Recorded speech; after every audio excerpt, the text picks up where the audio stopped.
Chapter 26. The pair stumbled through the cloud of pulverized bone, making for the hazy pillar of light. "He must have pulled every loose bone in the city," said Dougal, shaking his head. "And the ghosts with them," said Riona. "It will be a while if they reform." "You think he got Adalbern?" asked Dougal. Riona shrugged. "I'm sure he drove him back. It is going to be a long time before he shows his undead face above ground, though I bet he won't be alone when he does." The air is so thick, they almost toppled over the edge of the pit without seeing it. The dust cleared enough to show a huge beacon lacing from the bottom of the pit towards the sky, punching through the low-hanging clouds. Somewhere at the base were the remains of the tower where Adalbern, the Sorcerer King, invoked the foe fire. Dougal reached into his pack and pulled out a length of rope. He handed it to Riona. "Find something solid to anchor this," he said. "I'm going in." "I'm going with you," he said. He shook his head as he peered down into the blackness of the well. "I need somebody back here guarding my way out. Otherwise, I'm never coming out of there alive." Riona frowned but nodded in agreement as she went to fasten the rope around the base of a nearby statue. Dougal recognized it as a portrayal of Adalbern in his younger days, soon after he had returned from the battles with Kryda to claim the crown. It hurt to think how far the king had fallen from that hopeful age, he and the rest of the world. Once Riona secured the rope, Dougal swung his legs over the ridge of broken stone around the pit. He mentally overlaid Davion's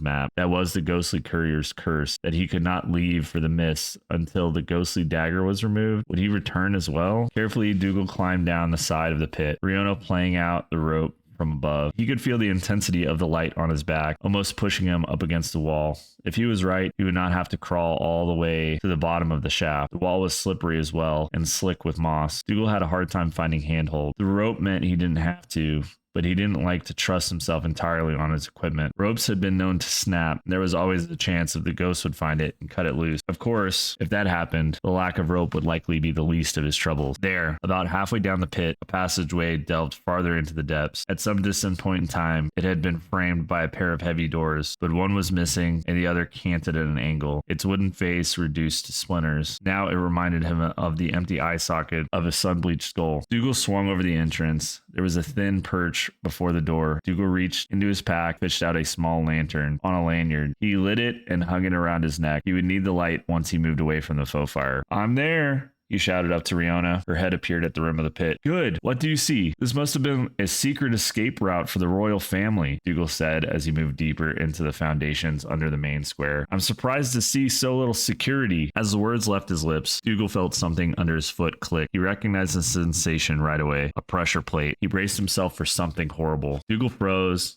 and nothing happened. All right, then the trap would spring when the pressure was removed. The trap was probably meant to go off when he walked past the pressure plate. That meant that if he leapt backwards, he might survive. The trap would go off where it expected him to be, and he'd be just fine. Or maybe whatever it was would infect the entire tunnel and kill him anyhow. Dougal decided that it was unlikely. If this tunnel had been made for people who had to get out of the royal chambers in a hurry, the artisans who had crafted the trap would have known that. They wouldn't have put in a trap that might accidentally kill the people they were trying to attack. A smart trap maker would have it so that it would only affect people entering the catacombs this way, not leaving. And it must be older than the Char invasion itself, made for earlier rulers. He could not imagine Adalbern ever using a to escape. Dougal threw himself backward, spinning about and throwing himself flat on his face and covering his head with his arm. The trap sprang as Dougal's weight left the pressure plate. Fire did not engulf the passage. Floor did not drop away. Instead, he heard something come crashing down to the passage, right where he would have been if he had walked blithely past the trap. Dougal sat up, looked back at the passageway. In the light of the tiny lantern still hanging from his chest, he saw a series of spiked poles that had stabbed down a set of sealed holes in the ceiling. These would have run him through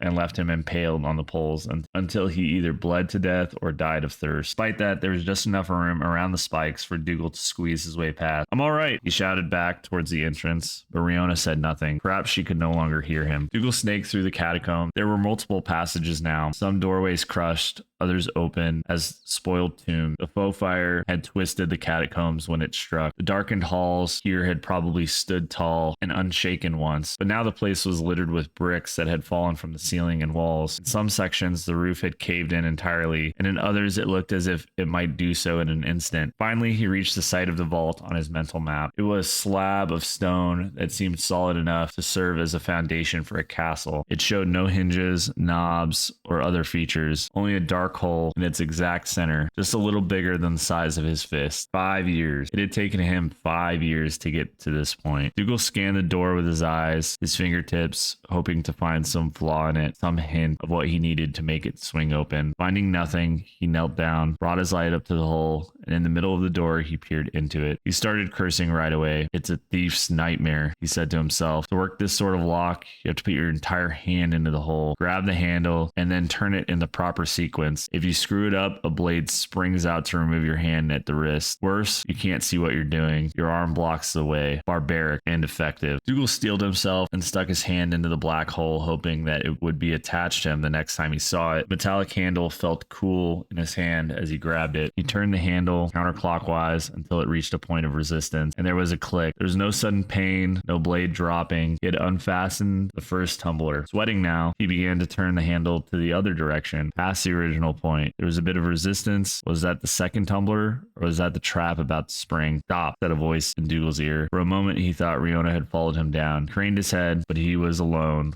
before the stone door. Still, he had heard something, or perhaps it was his own imagination, translating some shifting of the stone into words. Nevertheless, his gut said he had gone far enough. He brought the handle back where it had been, and then started turning it counterclockwise again. Soon he felt the handle click into place. Yes, it had been the second tumbler. Dougal adjusted his grip on the handle, turned it clockwise now. When Dougal reached the point of resistance this time, he felt something sharp pushing against his wrist. He stopped cold. Good, the phantom voice seemed to say in his ear. Screwing up his courage, Dougal took a deep breath. If he got this wrong, he'd soon be missing his favorite hand. He could only hope that he'd be able to open the door with his other before he passed out from lack of blood. Dougal craned the handle with a sharp twist. The blade that had been pressed against his wrist moved away. Within the stone slab, there was a grumbling as iron bolts were withdrawn. Dougal turned and looked behind him. There was no one there, only a blue-white mist that curled around the statue of a female warrior, then was gone. Dougal pulled on the handle. The door swung outwards on well-oiled hinges. The vault of King Adalbern lay open to him at last. Dougal stepped through the door into the large room, lined with shelves. Magical lights illuminated the place from ceiling to floor, glowing with a bluish hue that cast everything in an otherworldly light. The walls and ceiling of the room were made of perfectly fitted cut stone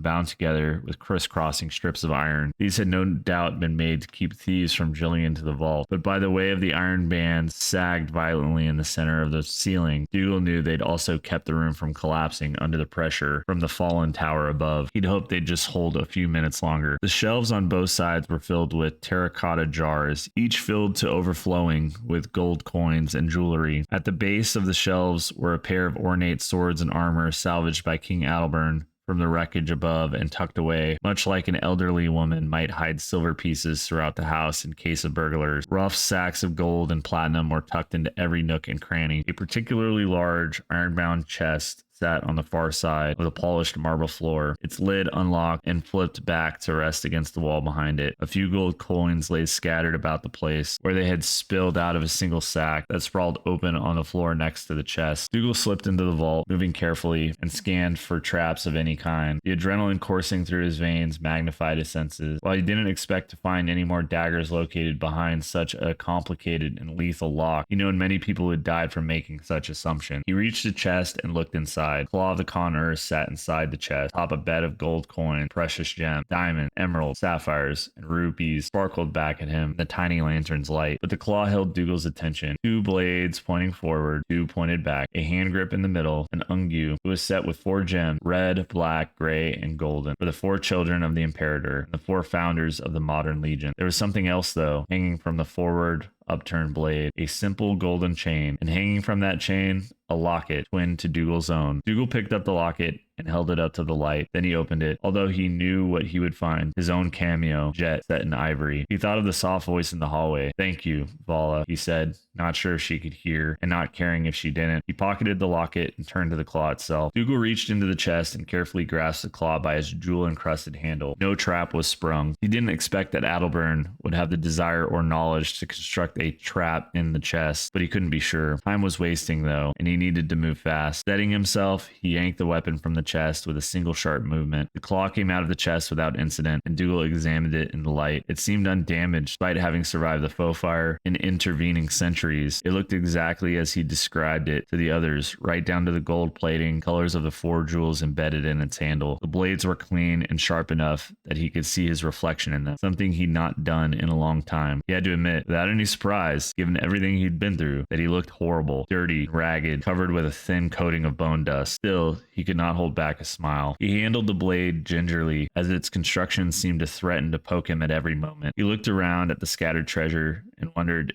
if he should risk taking more. Almora, after all, had promised him and the others any additional treasure they had found, but anything would have to be hauled back up the pit and out of the city. In the end, he quickly chose 2 small sacks of gems, emeralds, and diamonds, and a good-sized satchel of platinum coins stamped with the seal of the royal house of Kryta. Dougal turned and sped back through the catacombs, lacing his way back through the bars of the trap, leaving the vault door open. When he reached the pit, the rope still hung there. "I have it, and gems, and platinum as well," he shouted upwards. Riona appeared at the top of the pit and waved. The claw would be too bulky and sharp to carry up on his back, so he tied it to the rope and gave the line a tug. Riona hauled hard on the rope, and the claw went up in an instant and disappeared over the rim of the pit. Dougal waited for a moment for Riona to throw the rope back down, but the rope didn't return. "Riona," he called, "we need to get out of here. Just cut the rope off the claw and toss me the free end." Had something happened? Had the ghost gotten her? Riona leaned over the top of the well, brandishing the untied claw in her hand. "I have it. Thank you, Dougal." "Wait." Dougal strove to keep panic from his voice. "Throw the rope down." Riona's voice cut like a sword. "I'm afraid I can't do that." Something ice cold struck Dougal in the heart. "What do you mean?" he managed. The horrible realization was already drawing on him. Riona gave a mireless laugh. "I have what I came for and have to leave now. Thank you for all your help. I could not have done it without you." Dougal's blood ran cold. "This was your plan from the start, wasn't it? You're the one who alerted the Ebonhawk guards." Riona chuckled, "and told Clag where to find you. Almora isn't the only one sending messengers through the Azura gates, though I will admit I wasn't sure about it all until we returned to Ebonhawk and I saw the Char forces array against us." "Why?" asked Dougal, but he was already scanning the slick rock wall ahead of him. It would be difficult to climb without a belaying rope, but not impossible. "Why Clag and the Ebonhawk guards?" said Riona. "I wanted to get rid of our unwanted allies. This was supposed to be a private party. I thought you and I could pull this off without them. And if you were of a like mind, we could take the claw for ourselves. From what I knew of you,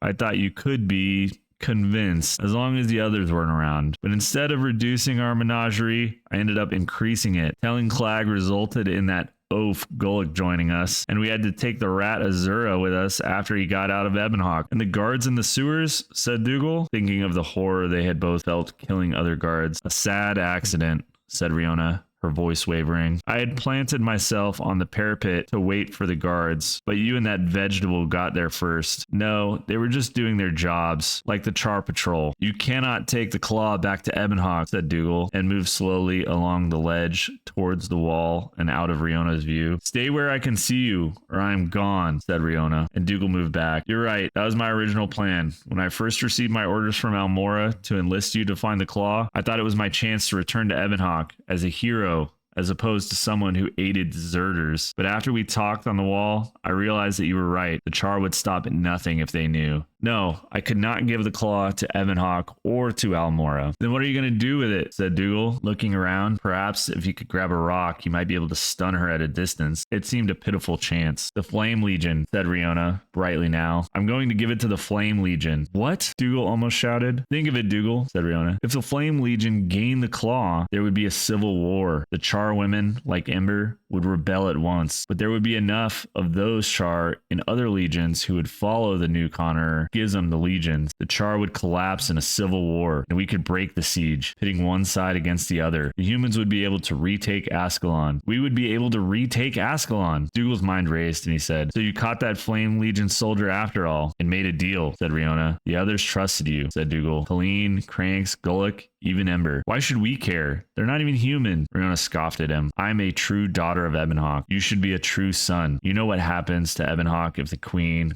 and this truce faction manage to forge some kind of agreement? We lose. It's only a matter of time before the Char betray us and Ebonhawk falls." Dougal gawked at her. "I trusted you too. You helped me believe." "I thought I trusted you," said Riona. "I really did. I thought you were smart enough to see how things were. Everything I knew about you, from when you and the others deserted me, told me I could convince you. But no, you are still haunted by your late wife.